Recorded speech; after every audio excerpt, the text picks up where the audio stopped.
Hello friends कल की class में हम लोगों ने भारत के पड़ोसी देश के बारे में देखा था कि भारत के कौन से पड़ोसी देश हैं, कितने पड़ोसी देश हैं, उनके साथ में हमारी सीमा कौन सी, किस राज्य की सीमा किस देश से साझा करती है। आज की क्लास में हम लोग देखेंगे भारत के जो तटीय राज्य हैं उनकी कितनी लंबाई है, कौन कौन से तटीय राज्य हैं और किसकी सीमा पश्चिम तट पर है और किसकी सीमा पूर्वी तट पर है। तो आइए सबसे पहले देखते हैं कि भारत की जो तटीय सीमा है। कल मैंने आपको एक बात बताई थी, याद होगा आपको, कि जो सीमा है उसमें दो बातें मैंने बताई थी। एक जो बाउंड्री है उसमें मैंने बताया था आपको, एक स्थलीय सीमा, एक स्थलीय सीमा जिसकी लंबाई मैंने बताई थी 15,200 किलोमीटर, और दूसरी है जलीय सीमा।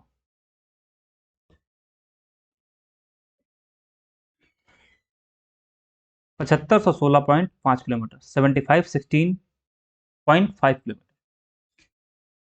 साथ में मैंने बताया था जो 7516.5 किलोमीटर है ये द्वीप सहित है। मतलब ये हुआ कि इसमें जो अंडमान निकोबार और लक्षद्वीप है वो भी शामिल है। तो जो मुख्य भूमि है उसकी लंबाई कितनी है, मुख्य भूमि की लंबाई कितनी है, तो 6100 किलोमीटर। तो पहले हम लोग देखेंगे मुख्य भूमि में कौन कौन से राज्य हैं जो जलीय सीमा बनाते हैं, फिर हम लोग देखेंगे इसमें कि कौन कौन से जो यूनियन टेरेटरीज हैं, जो द्वीप हैं, वो कौन कौन से हैं जो सीमा बनाते हैं। तो सबसे पहले हम देखते हैं कि मैप को समझ लेते हैं। मैप में कहाँ पर अंडमान निकोबार है, कहाँ पर लक्षद्वीप है, कहाँ पर है, सब कुछ पढ़ लेते हैं। तो यहाँ पर जब हम बात करते हैं जलीय सीमा की, तो जलीय सीमा में ये जो साउथ का पार्ट है, दक्षिण का भाग है, यहाँ से ऐसे ये वाला,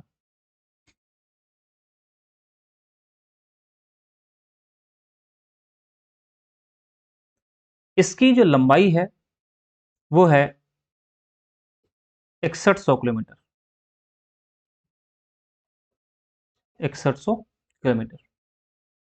और इसमें आप अभी हम लोग देखेंगे कुल 9 राज्य आते हैं, जिसमें से 5 राज्य पश्चिम तट पर हैं और 4 राज्य पूर्वी तट पर हैं। ये पश्चिम में है और ये पूर्व में है। बाकी यहां पर अंडमान निकोबार द्वीप समूह, अंडमान निकोबार द्वीप समूह, और यहां पर इधर लक्षद्वीप मिलेगा आपको।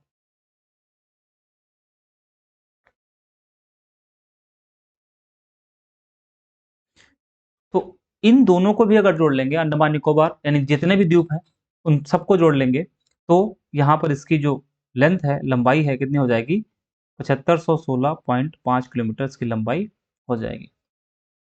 तो आइए सबसे पहले देखते हैं कि कौन कौन से राज्य हैं जो कि पश्चिम तट पर हैं, कौन कौन से राज्य हैं जो पूर्वी तट पर हैं।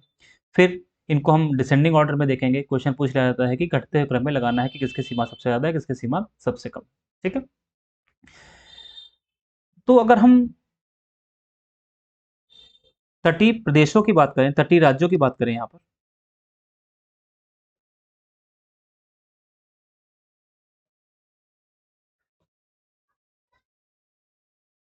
प्रदेशों की बात करें, तो मैंने भी आपको बताया कि दो तट हैं, पूर्वी तट और पश्चिमी तट।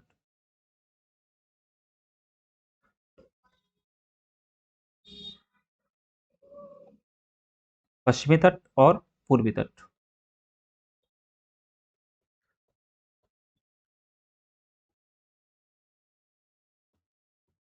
पूर्वी तट,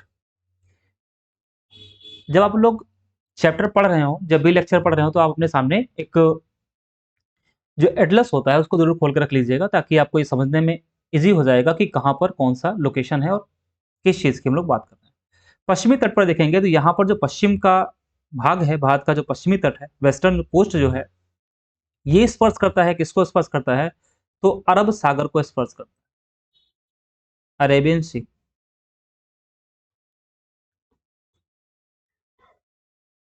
अरेबियन सी। और जो पूर्वी तट है, ये पूर्वी तट किसको स्पर्श करता है, तो पूर्वी तट का स्पर्श करता है बंगाल की खाड़ी को।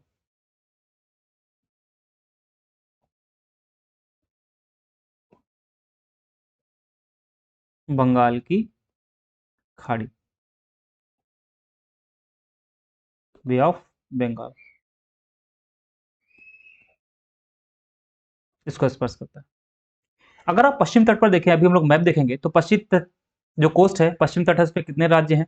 5 राज्य हैं जो कि सीमा बनाते हैं, स्पर्श करते हैं अरब सागर को।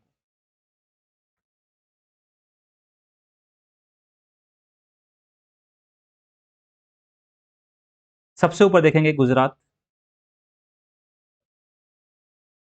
गुजरात के नीचे कौन सा मिल जाएगा आपको? महाराष्ट्र,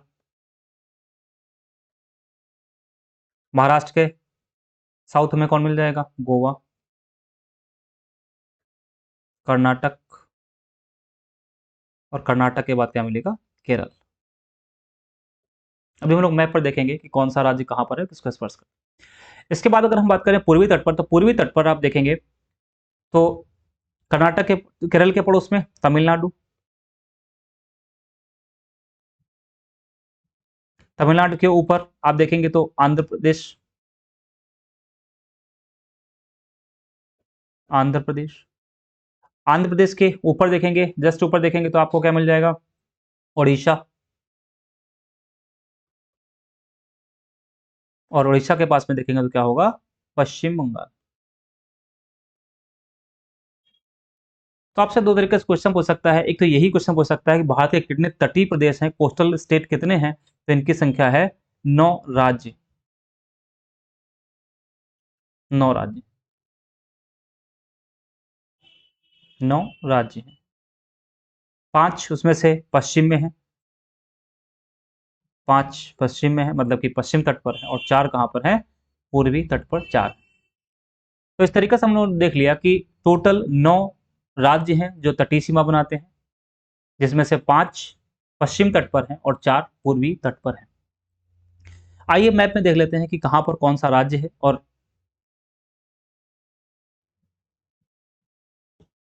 देखिए, यहां पर जो पहला राज्य है यह है गुजरात, गुजरात। दूसरा महाराष्ट्र, तीसरा ये छोटा सा गोवा, इसके बाद कर्नाटक, और फिर कौन आता है? केरल, केरल आता है। ईस्ट में देखेंगे तमिलनाडु, आंध्र प्रदेश, उड़ीसा, उसके बाद में यहां पर मिलेगा आपको वेस्ट बंगाल। तो इस तरीके से हम लोगों ने देखा कि यहाँ पर कुल 9 राज्य हैं जो तटीय प्रदेशों के साथ में सीमा साझा करते हैं। सॉरी, जो अरब सागर है उसके साथ में, और बे ऑफ बंगाल है उसके साथ में सीमा साझा करते हैं। अरब सागर के साथ में 5 और बे ऑफ बंगाल के साथ में 4 राज्य सीमा साझा करते हैं। अब यहाँ पर क्वेश्चन उठता है कि जो 9 राज्य हैं, इन 9 राज्यों में सबसे लंबी कोस्टल लाइन किसकी है, कोस्टल रेखा किसकी है? तो सबसे लंबी किसकी है? गुजरात की सबसे लंबी, सबसे लंबी है। और सबसे छोटी किसकी? तो आपको मैप में देखने को मिल जाएगा सबसे छोटी सीमा किसकी है, तो यहां पर गोवा की सबसे छोटी सीमा है। गुजरात की लंबाई कितनी सीमा है? जैसे हम लोगों ने कल वाली क्लास में देखा था कि इंडिया के साथ में सबसे लंबी किस देश की सीमा बनती है, बाउंड्री बनती है, तो वो किसकी बनती है? बांग्लादेश की। वैसे आज अगर हम तटीय राज्यों की बात करें, तटीय राज्यों में सबसे लंबी सीमा किसकी बनती है? गुजरात की बनती है। और कितनी लंबाई है इसकी? तो 1214.7 किलोमीटर। और गोवा की कितनी है? तो 118 किलोमीटर। लेकिन ये तो सबसे ज्यादा हो गया, सबसे कम हो गया। अब अगर हम बात करें कि डिसेंडिंग ऑर्डर में लगाना है आपको, कौन सा सबसे लंबी सीमा होगी, कौन सी सबसे छोटी सीमा होगी। देखिए, तो 9 राज्य ये हो गए। घटता हुआ क्रम, लंबाई में घटता हुआ क्रम,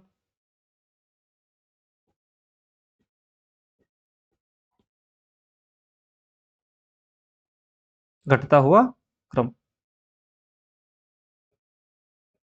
लंबाई में, लेंथ में, डिसेंडिंग ऑर्डर, घटता हुआ क्रम। तो इसमें 4 स्टेट याद रखिएगा, शुरुआत के 4 आपको याद रखने हैं, क्योंकि ज्यादातर क्वेश्चन स्टार्टिंग से ही बनते हैं। जैसे एक शॉर्टकट में देखिएगा, गौतम, ट्रिक इसकी क्या हो जाएगी, ट्रिक हो जाएगी गौतम।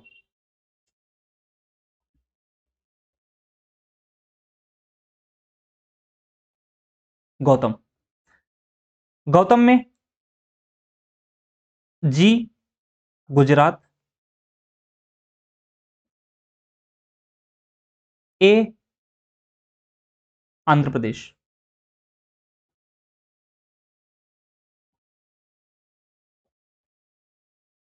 आंध्र प्रदेश, टी तमिलनाडु और एम महाराष्ट्र, महाराष्ट्र। तो घटते हुए क्रम में अगर हम लिखना चाहें तो क्या हो जाएगा, पहला एक हो जाएगा आपका, पहला है गुजरात, सबसे ज्यादा सीमा बनाने वाला, जलीय सीमा बनाने वाला राज्य कौन सा, गुजरात। गुजरात के बाद में दूसरा मैंने कौन सा बताया, आंध्र प्रदेश, तो एपी लिख देता हूं यहाँ पे, आंध्र प्रदेश। उसके बाद में तमिलनाडु, तमिलनाडु के बारे में बाद में क्या हो जाएगा, महाराष्ट्र, तमिलनाडु फिर महाराष्ट्र।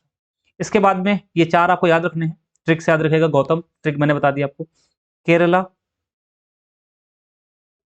तो शुरुआत 5 हो गए, गुजरात, आंध्र प्रदेश, तमिलनाडु, महाराष्ट्र, केरल, उड़ीसा, उड़ीसा के बाद में कर्नाटक, कर्नाटक के बाद में पश्चिम बंगाल,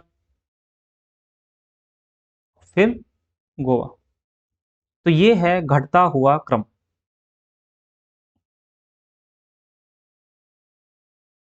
ये है घटता हुआ क्रम तटीय राज्यों का।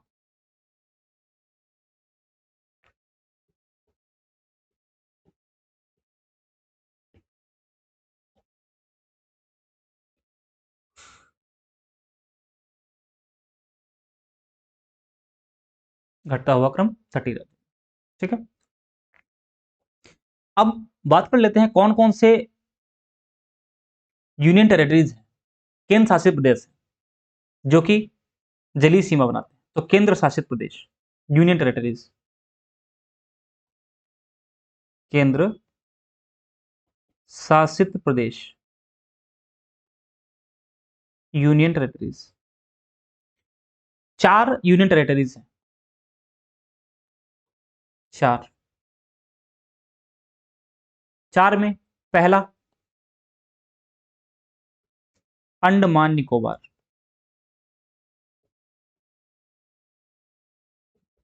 द्वीप समूह, अंडमान निकोबार द्वीप समूह।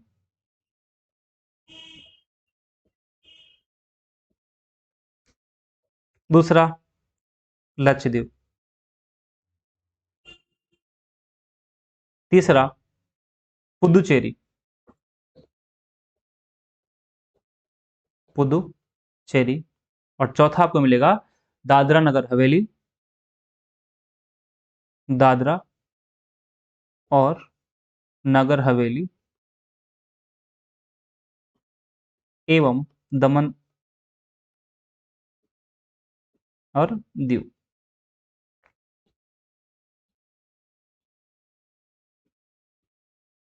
ये 4 तटीय राज्य हो गए, तटीय केंद्रशासित प्रदेश हो गए, जिनकी सीमा जल से बनती है। इसकी अगर हम लंबाई की बात करें कितना है, तो 1962 किलोमीटर। यहां पर आप देख सकते हैं कि इससे कम गुजरात की है। गुजरात की कितनी मैंने बताई थी अभी, गुजरात की मैंने आपको बताई थी 1214 किलोमीटर, है ना। तो अगर आपसे क्वेश्चन पूछता है किस केंद्र शासित प्रदेश की सर्वाधिक जलीय सीमा है, तो अंडमान निकोबार द्वीप समूह। लेकिन राज्य पूछता है तो राज्य में कौन हो जाएगा, गुजरात हो जाएगा। तो इस प्रकार हम ये कह सकते हैं कि जो भारत के तटीय राज्य हैं उसमें 4 केंद्र शासित प्रदेश और 9 राज्य सीमा बनाते हैं। यहां पर देख लेते हैं, देखिए, और आपने पढ़ा होगा कि जो पुदुचेरी है वो 3 राज्यों में स्थित है। कहां कहां स्थित है, तो एक तो आपका तमिलनाडु, 2 जिले उसके तमिलनाडु में है। आंध्रा में है और केरला में है। तो कुल मिलाकर के जो उसकी सीमा बनती है वो पूरा जो लंबाई बनती है पुदुचेरी की, तो उसकी लंबाई बनती है 30.6 किलोमीटर। खैर उसके लंबाई आपको किलोमीटर में याद नहीं रखनी, बस ये ध्यान रखना है कि जो पुदुचेरी है, पुदुचेरी भारत के 3 राज्यों में स्थित होने वाला यूटी है। 2 उसके जिले कहाँ पर हैं?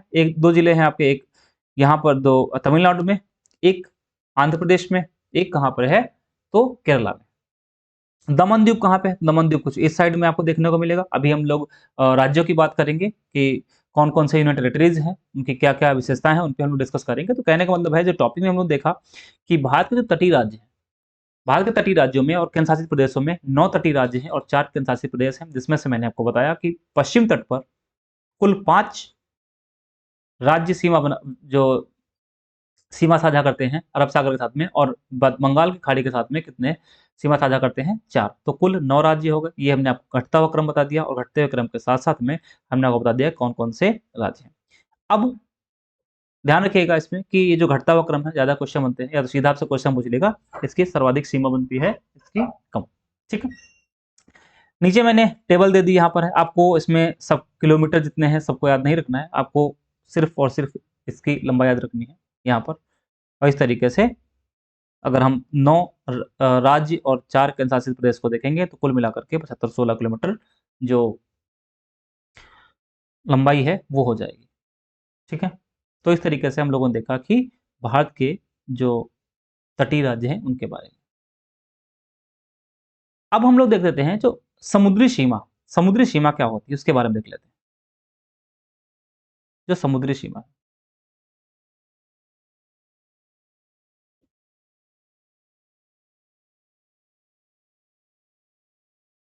समुद्री सीमा। देखिए समुद्री सीमा यानी कि जो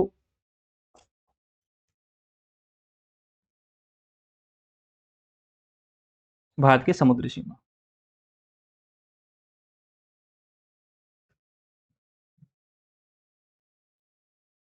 भारत की समुद्री सीमा। देखिए 3 समुद्री सीमाएँ होती हैं किसी भी देश की। जैसे मैं लिख देता हूँ, फिर एक-एक करके समझाता हूँ। पहला होता है प्रादेशिक सीमा, एक होता है प्रादेशिक सीमा।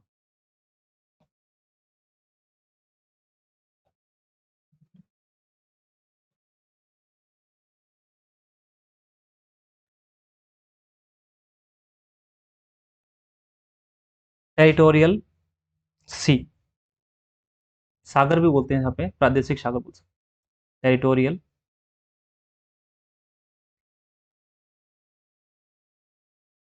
सी। दूसरा होता है संलग्न क्षेत्र,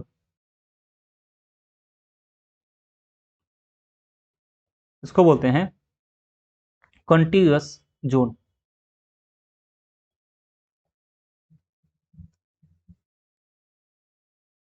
और तीसरा होता है अनन्य आर्थिक क्षेत्र, अनन्य आर्थिक क्षेत्र, एक्सक्लूसिव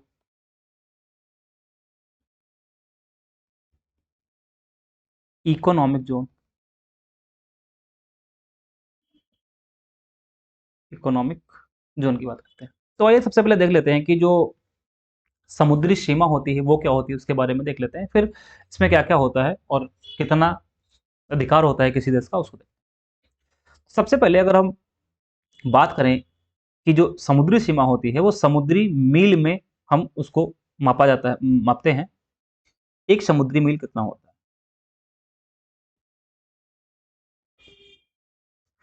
तो 1 समुद्री मील जो होता है तो वो होता है 1.8520 किलोमीटर। ये होता है 1 समुद्री मील।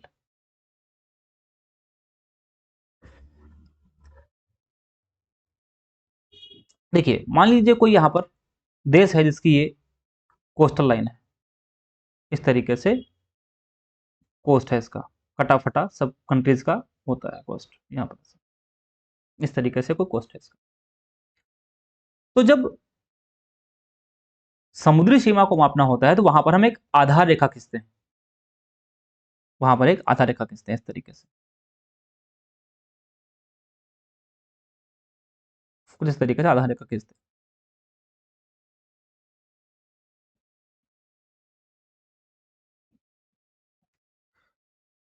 यहाँ पर ऐसे। और क्योंकि तट है ये, तो यहां पर पानी तो पहले से ही होगा, इसमें पानी तो होगा ही होगा यहाँ पर, इस तरीके से।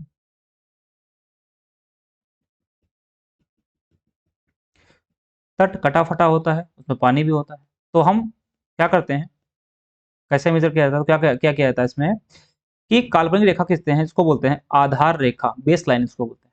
ये जो मैंने रेड कलर से ड्रॉ किया है इसको बोलते हैं आधार रेखा, बेस लाइन। आधार रेखा बोलते हैं, यानी कि बेस लाइन।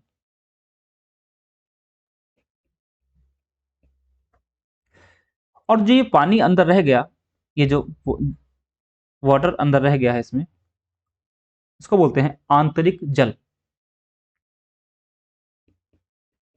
इंटरनल वाटर, आंतरिक जल, जो पानी अंदर रह गया। अब ये जो आधार रेखा है, आधार रेखा से ही समुद्री सीमा डिसाइड की जाती है। जैसे मान लीजिए पहला जो जोन होता है वो होता है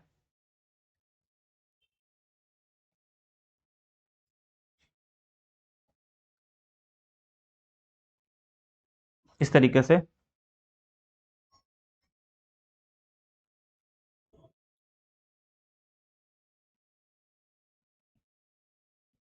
यहां पर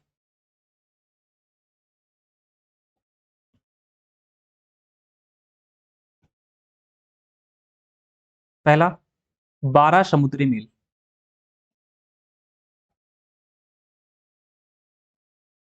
यहां पर कितना हो जाएगा, 12, 12,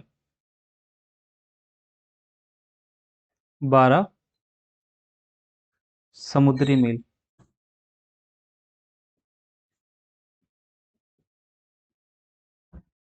एक लाइन और खींच लेते हैं यहां पर,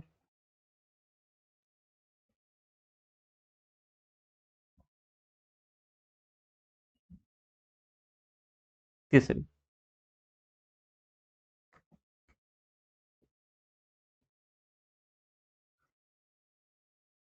यहां से 12 समुद्री मील,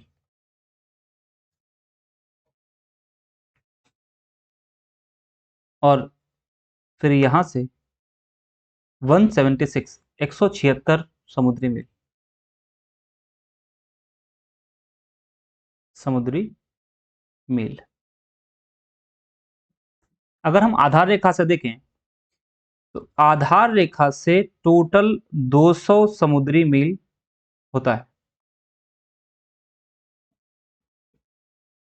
आधार रेखा से 200 समुद्री मील होता है। इसको तीन पार्ट में डिवाइड करते हैं, 12 समुद्री मील, फिर 12 समुद्री मील और 176 समुद्री मील। यानी कि हम अगर आधार रेखा से देखें तो आधार रेखा से इसकी जो लंबाई है, दूरी है, कितनी हो जाएगी, 24 समुद्री मील।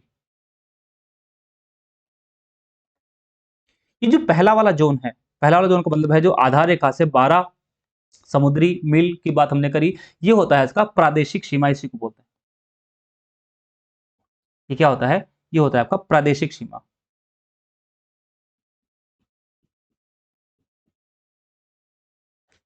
ये प्रादेशिक सीमा होती है। इसके बाद जो दूसरा वाला है, यानी कि जो प्रादेशिक सीमा से आगे 12 समुद्री मील है, इसको बोलते हैं संलग्न क्षेत्र।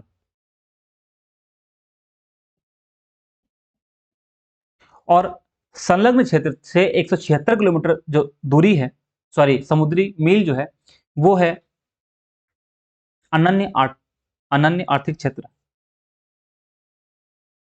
अनन्य आर्थिक क्षेत्र।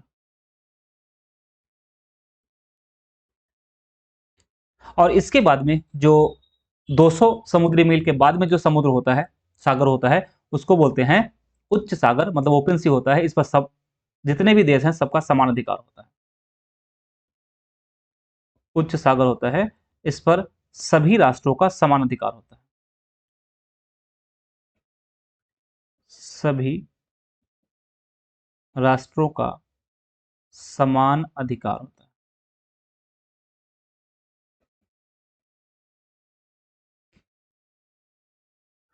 और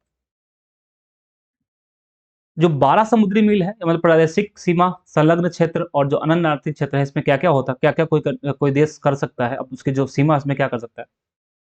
तो ये जो प्रादेशिक सीमा होती है, जो बेस लाइन से, आधार रेखा से 12 समुद्री मील होती है, इस पर किसी भी देश का, जिस भी देश की कोस्टल लाइन है, कोस्ट है, बेस लाइन है, उससे 12 समुद्री मील तक किसी भी देश का संपूर्ण अधिकार होता है। उपयोग जितना उसका यूज़ करना है, इसको पूरा अधिकार होता है। उपयोग उपयोग करने के लिए उस पर संपूर्ण अधिकार होता है। मतलब ये हुआ, इसमें किसी से पूछना नहीं है, कुछ बताना नहीं है, जो सरकार चाहेगी वहाँ की, जो देश चाहेगा वहाँ पे वो यूज़ करेगा। इसके बाद जो ये संलग्न क्षेत्र होता है, संलग्न क्षेत्र में वहाँ पर साफ-सफाई, सीमा शुल्क वसूली, साफ-सफाई, सीमा शुल्क वसूली, वित्तीय अधिकार होते हैं। वित्तीय अधिकार होते हैं। और जो अनन्य आर्थिक क्षेत्र होता है, वहाँ पर क्या होता है, वहाँ पर वैज्ञानिक अनुसंधान किए जाते हैं। वैज्ञानिक अनुसंधान, साइंटिफिक रिसर्च होती है, अनुसंधान किए जाते हैं। तो इस तरीके से हम लोगों ने देखा, जो भारत का जो समुद्री सीमा है, उसके बारे में हम लोगों ने बात कर ली। समुद्री सीमा में मैंने 3 बातें आपको, 3 पॉइंट्स बताए। प्रादेशिक सीमा, संलग्न क्षेत्र और अनन्य आर्थिक क्षेत्र। प्रादेशिक सीमा की लंबाई कितनी होती है? तो आधार रेखा से 12 समुद्री मील होती है। संलग्न क्षेत्र की लंबाई कितनी होती है? तो होती है, जो जो प्रादेशिक सीमा है उससे 12 समुद्री मील होती है। और उसके बाद में अगर हम देखें अनन्य आर्थिक क्षेत्र की लंबाई कितनी होती है, तो 176 समुद्री मील होती है। कहाँ से? संलग्न क्षेत्र से। यानी कि आधार रेखा से 200 समुद्री मील पूरा होता है। उसमें 3 पार्ट होते हैं, पहला, दूसरा, तीसरा। पहला प्रादेशिक, दूसरा संलग्न, तीसरा कौन-सा होता है? अनन्य आर्थिक क्षेत्र होता है। आंतरिक जल क्या होता है? तो जो बेस लाइन हम खींचते हैं, जब काल्पनिक जो आधार रेखा होती है, वो, और तट, ये तट रेखा है, ये तट है, यहाँ पर, ये तट है। तट और कोस्ट के बीच में जो पानी बसता है, जल बसता है, उसको हम क्या बोलते हैं? आंतरिक जल बोलते हैं। इंटरनल वाटर वाटर कहा जाता है। तो इस तरीके से हम लोगों ने आज इस वीडियो में देखा कि जो तटीय प्रदेश हैं उनके बारे में देख लिया यहाँ पर। यानी कि अगर हम इस मैप पर समझ लें कि भारत है, इस तरीके से भारत का मैप,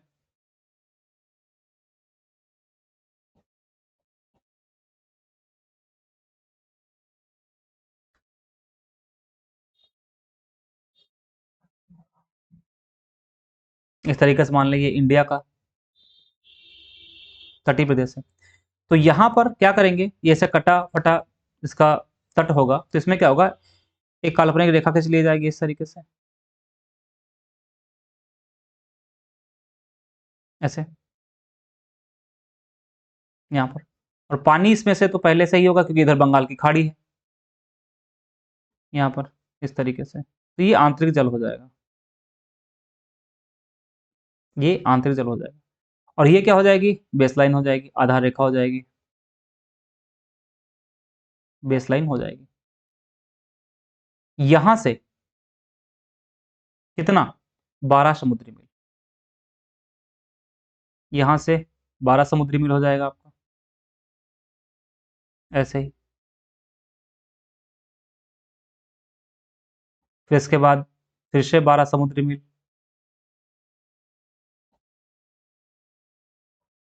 इसके बाद में 176 समुद्री मील। तो पहला क्या हो जाएगा? तो प्रादेशिक सीमा हो जाएगी। दूसरी क्या हो जाएगी? तो संलग्न क्षेत्र हो जाएगा। तीसरा क्या हो जाएगा? अनन्य आर्थिक क्षेत्र यहाँ पर हो जाएगा। तो इस तरीके से हम लोगों ने देखा कि भारत के कितने तटीय राज्य हैं, इनमें से कौन कौन से केंद्रशासित प्रदेश हैं, कौन कौन से राज्य हैं, और बाद में देखा हम लोगों ने भारत की समुद्री सीमा। कल एक पॉइंट रह गया था, हमने आपसे बताया था कि एलओसी और एलएसी के बारे में बात कर लेंगे। देखिए, भारत और पाकिस्तान जब विभाजन हुआ तो उसके बाद में जम्मू कश्मीर जो था, वो जम्मू कश्मीर फ्री रहना चाहता, स्वतंत्र रहना चाहता था। लेकिन बाद में कुछ ऐसी कंडीशन बन गई कि जो जम्मू कश्मीर था, जो वहाँ के राजा थे, भारत में मिल गए। तो पाकिस्तान ने क्या किया, वहाँ पर जो लोग थे, उनके मदद से इसने यहाँ पर अटैक किया, और भारत का कुछ, जब मतलब कि जो जब कश्मीर है, कश्मीर का कुछ पार्ट उन्होंने क्या कर दिया, यहाँ पर ऑक्युपाइड कर लिया। इसलिए इसको बोलते हैं पीओके। तो पीओके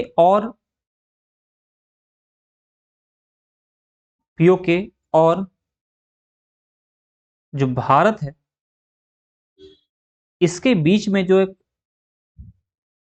रेखा बनाई गई है, रेखा क्या मतलब, ये कह सकते हैं यहाँ पर हमें कि एलओसी बोलते हैं इसको।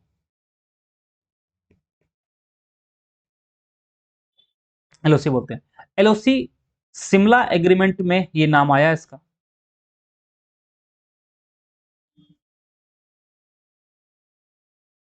एग्रीमेंट में नाम आया 1972। इसके पहले इसको क्या बोलते थे, इसके पहले इसको बोला जाता था cease fire line. Cease fire line, PoK का मतलब है पाक ऑक्युपाइड कश्मीर। ऐसे ही यहां पर ये जो आक्साई चीन है, आक्साई चीन और इंडिया के बीच, इंडिया का मतलब जो आज लद्दाख है, उसके बीच में यहाँ पर एक लाइन है, इसको बोलते हैं LAC, line of actual control. Line of actual control कहाँ पे है, तो एलओसी जो है वो भारत और पीओके के बीच में है, और जो एलएसी है वो अक्साई चीन और इंडिया के बीच में। इंडिया का मतलब जम्मू कश्मीर और जो लद्दाख वाला पार्ट है वहाँ पर। ठीक है, तो आज इतना ही रखते हैं, फिर अगली वाली क्लास में हम लोग अगला टॉपिक लेकर शुरू करेंगे इसको। ओके, धन्यवाद।